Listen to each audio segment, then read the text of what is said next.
wabarakatuh. Halo teman-teman, perkenalkan nama saya Dini Safitri dengan NIM 230170044 dari Prodi Sastra Indonesia Universitas Negeri Padang. Oke, jadi kali ini saya akan mempresentasikan karangan ilmiah saya dengan tujuan memenuhi tugas mata kuliah Bahasa Indonesia. Oke, langsung saja. Selamat menonton.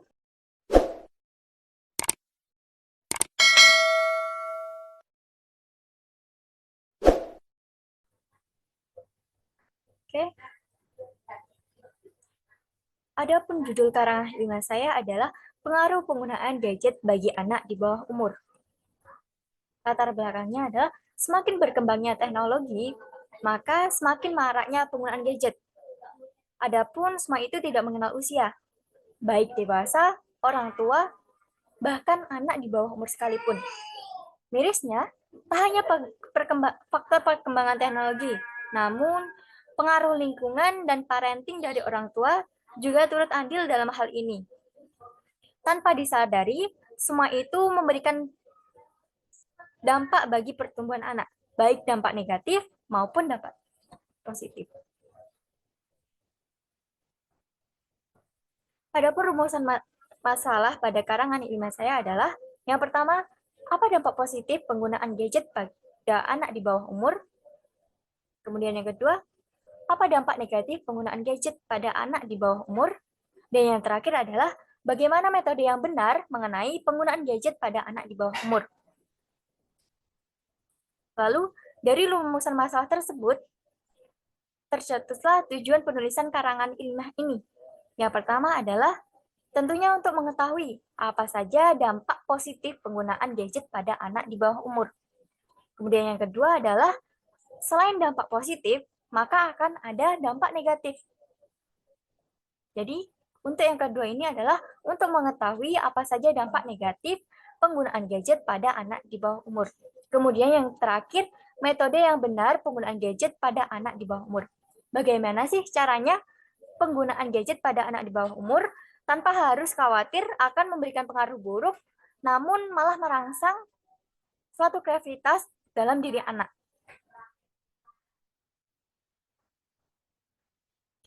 Adapun manfaat karangan ilmiah ini adalah yang pertama mengenali lebih dalam dampak-dampak penggunaan gadget, baik dampak buruk maupun dampak positif. Hal ini dapat membuat orang tua lebih mengantisipasi terhadap dampak-dampak tersebut, sehingga dapat mengontrol lebih tidak lanjut tentang penggunaan gadget anaknya. Kemudian yang kedua, mengetahui cara penggunaan gadget pada anak di bawah umur yang benar, yang tentunya tidak memberikan pengaruh buruk, namun memberikan pengaruh positif, yaitu merangsang tumbuh kembang anak baik segi kreatif maupun akademiknya.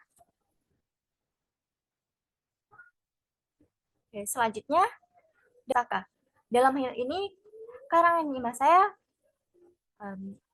memuat beberapa pengertian. Yang pertama adalah pengertian gadget.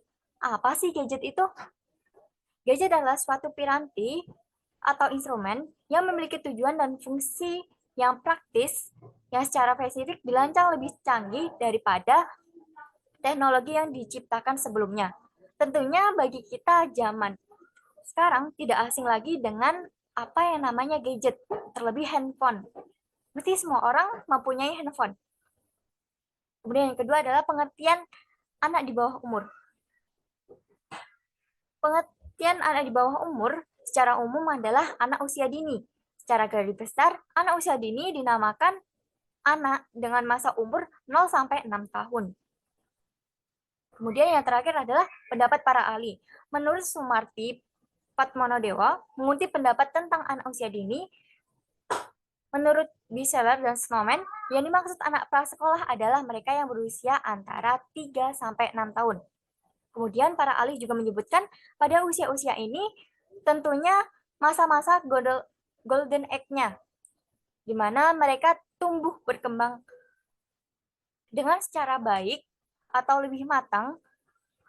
Lebih tepatnya, anak-anak akan lebih mudah meniru apa yang dia lihat.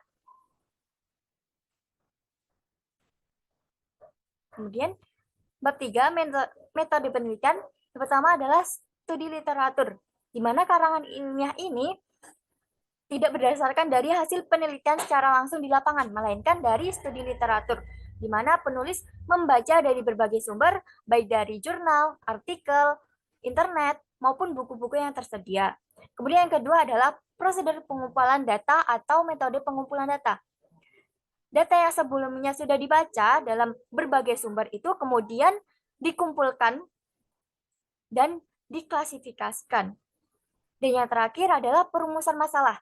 Adapun bagian ini terdapat dua bagian, yaitu komparasi metode, yaitu membandingkan data-data yang diperoleh dari sumber satu maupun sumber yang lainnya, serta mengambil kesimpulan dari data-data yang tersedia dalam bentuk poin-poin yang ada.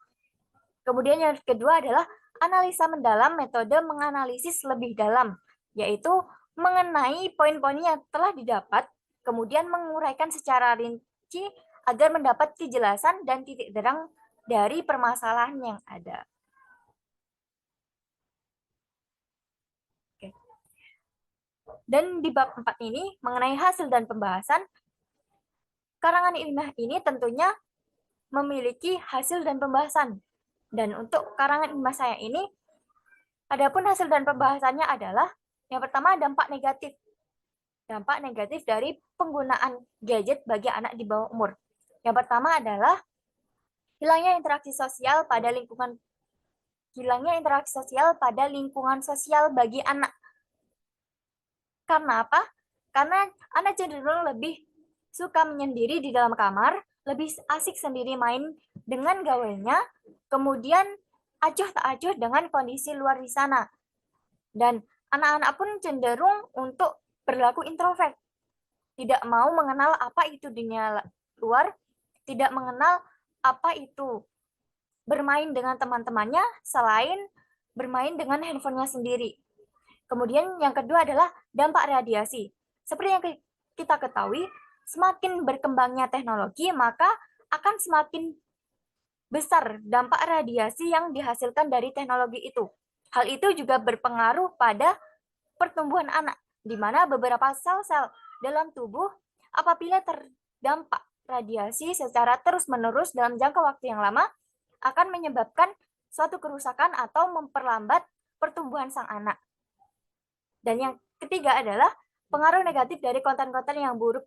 Contohnya situs-situs porno ataupun konten-konten yang tidak masuk akal ataupun hal-hal yang lainnya. Karena anak-anak cenderung lebih meniru apa yang mereka tonton tanpa tahu itu hal yang salah ataupun yang benar. Selain dampak negatif, juga terdapat dampak positif tentunya.